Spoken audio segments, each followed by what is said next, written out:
Assalamualaikum warahmatullahi wabarakatuh. Perkenalkan, nama saya Liza Puspita dengan NIM 110 1801 120 lokal 5C. Program studi D3 Rekam Medis dan Informasi Kesehatan Stikes Dharma Lanbau Padang.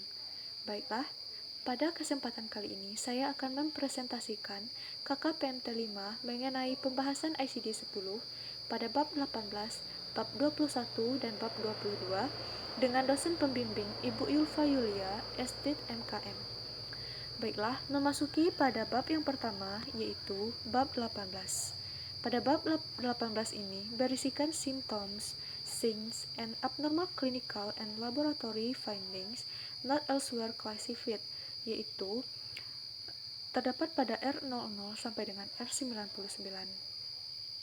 Pada bab ini berisi tentang gejala, tanda, hasil pemeriksaan yang abnormal dari prosedur klinis dan penyelidikan lain, dan kondisi yang tidak jelas tanpa diagnosis yang bisa diklasifikasikan di bagian lain, di mana hampir seluruh kategori dalam bab 18 ini dianggap sebagai NOS karena tidak terdapat etiologi yang tidak diketahui atau yang bersifat sementara.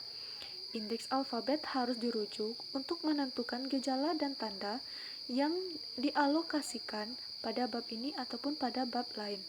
Subkategori sisa, yaitu 8, umumnya disediakan untuk gejala yang relevan lain yang tidak bisa diklasifikasikan di tempat lain. Selanjutnya yaitu adapun gejala dan tanda yang memberikan diagnosa diletakkan pada suatu kategori pada bab ini, yang itu 1. Kasus yang tidak diberi diagnosis yang lebih spesifik setelah semua fakta yang berhubungan dengan kasus ini diperiksa. Yang kedua yaitu tanda ataupun gejala yang ditemukan pada pemeriksaan awal ternyata bersifat sementara dan penyebabnya pun tidak bisa ditentukan.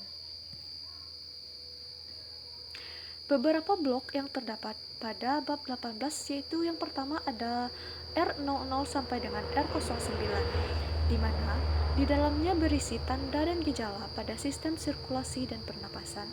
Yang kedua ada R10 sampai dengan R19, di mana di dalamnya terdapat tanda dan gejala pada sistem pencernaan dan abdomen.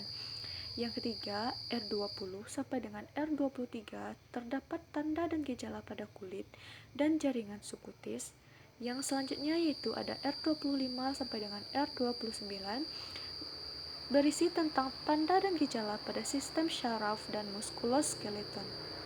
Selanjutnya ada R30 sampai dengan R39 yaitu berisi tanda dan gejala pada sistem perkemihan. Selanjutnya ada R40 sampai dengan R46 berisikan tanda dan gejala pada kognisi, persepsi, keadaan emosi dan tingkah laku. Selanjutnya ada R47 sampai dengan R49 yaitu berisi tentang tanda dan gejala pada bicara serta suara. Selanjutnya ada R50 sampai dengan R59 yaitu tanda dan gejala mengenai secara umum. Selanjutnya ada R70 sampai dengan R79 yaitu hasil abnormal pada pemeriksaan darah tanpa adanya diagnosa. Selanjutnya R80 sampai dengan R82 yaitu hasil abnormal pada pemeriksaan urin tanpa adanya diagnosa. Dan selanjutnya ada R83 sampai dengan R89 yaitu hasil abnormal pemeriksaan cairan zat, cairan tubuh, dan jaringan lain tanpa adanya diagnosa. Pada R83 sampai dengan R89 terdapat hasil abnormal pemeriksaan cairan tubuh, zat, dan jaringan lain tanpa diagnosis subdivisi karakter keempat. Di antaranya yaitu ada 0 dikategorikan sebagai kadar abnormal enzim, yang selanjutnya ada 1 dikategorikan sebagai kadar abnormal hormon, dan 2 dikategorikan sebagai kadar abnormal obat dan zat biologi lain. 3 kadar abnormal zat yang sumbernya bukan obat-obatan.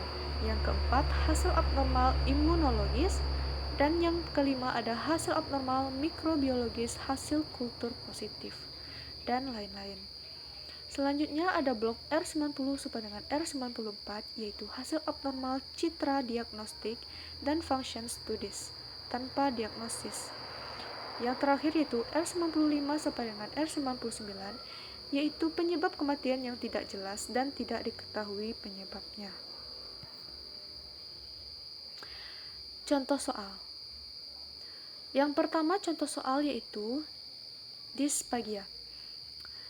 Dysphagia ini adalah penyakit di mana seseorang kesulitan dalam menelan makanan, yaitu terdapat pada bagian tenggorokan yang terasa sakit.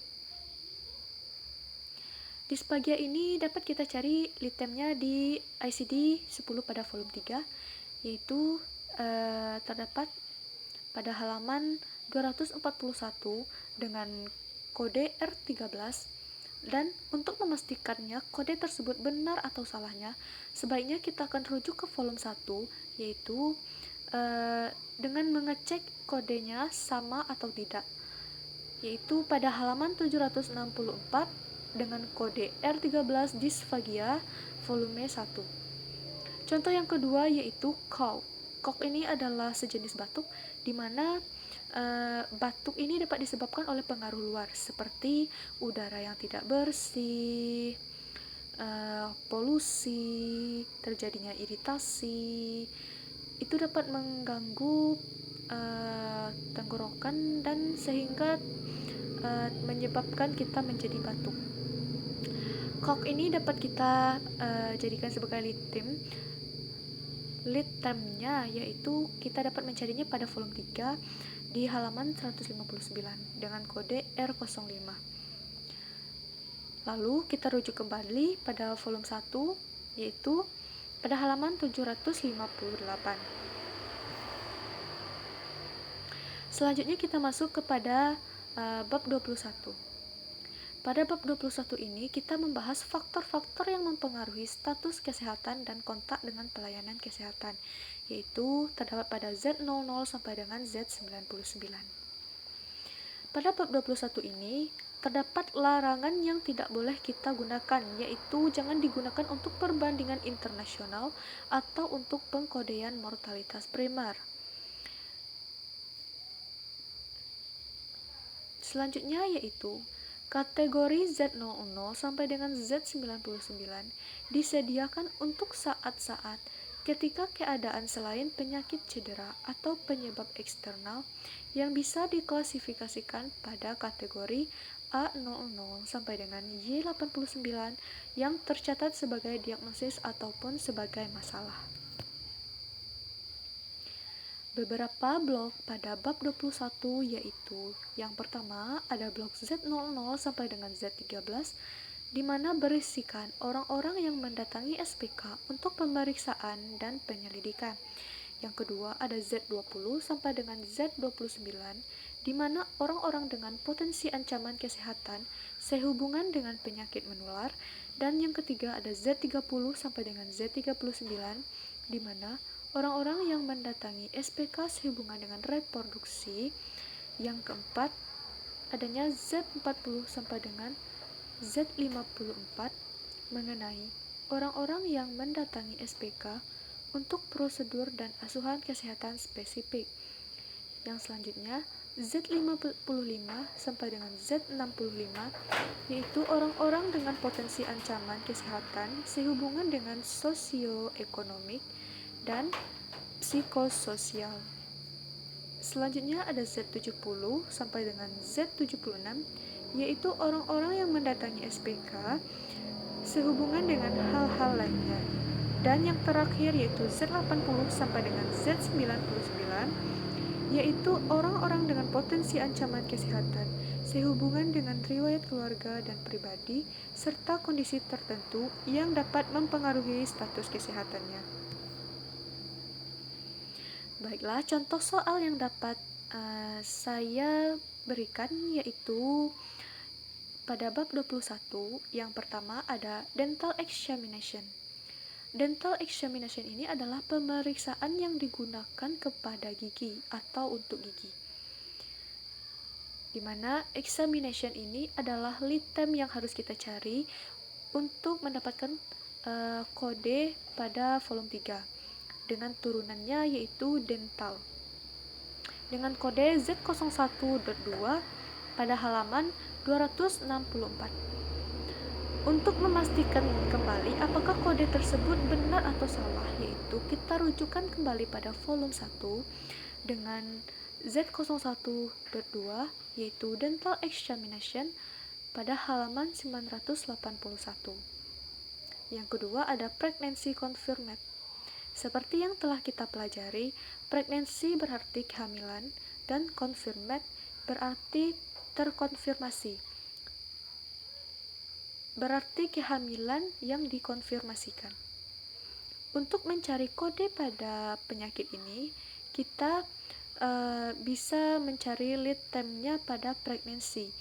Pregnancy pada volume 3 dengan turunannya confirm yaitu mendapatkan kode Z32.1 halaman 530 dan kita dapat merujuknya kembali pada volume 1 ICD-10 untuk memastikan bahwa pengkodean tersebut benar atau salah, yaitu dengan Z32.1 pregnancy confirm pada volume 1 halaman 991.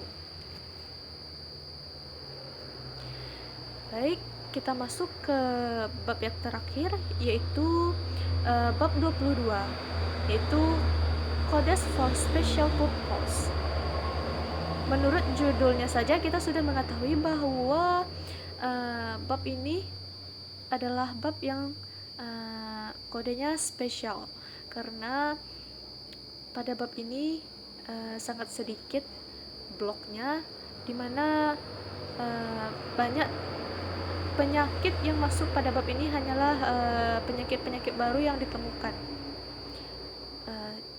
Kita dapat melihatnya saja pada bloknya, yaitu blok yang terdapat pada bab 22 ada blok U00 sampai dengan U49, yaitu kode sementara penyakit baru yang etiologinya tidak pasti. Dan yang kedua yaitu U80 sampai dengan U89 berisikan agen bakteri yang resisten terhadap antibiotik. Selanjutnya yaitu ada disease of uncertain etiology, yaitu U00 sampai dengan U04.9, yaitu ada U04 yaitu severe acute respiratory syndrome atau biasa disebut dengan SARS, dan yang kedua ada U04.9 yaitu severe respiratory syndrome atau SARS unspecific. Bacterial against resistance to antibiotic yaitu U80 sampai dengan U89. U80.0 yaitu agen yang kebal terhadap penisilin. Yang kedua U80.1 yaitu agen yang kebal terhadap methicillin. Dan U80.8 yaitu agen yang kebal terhadap antibiotika terkait penicillin lain. Ada U81 berisikan agen yang kebal terhadap vancomycin dan antibiotika terkait. Ada U81.0 agen yang kebal terhadap vancomycin. Selanjutnya ada U81.8 yaitu agen yang kebal terhadap antibiotika terkait vancomycin lain. Ada U88 yaitu agen yang kebal terhadap antibiotika ganda. Yang terakhir ada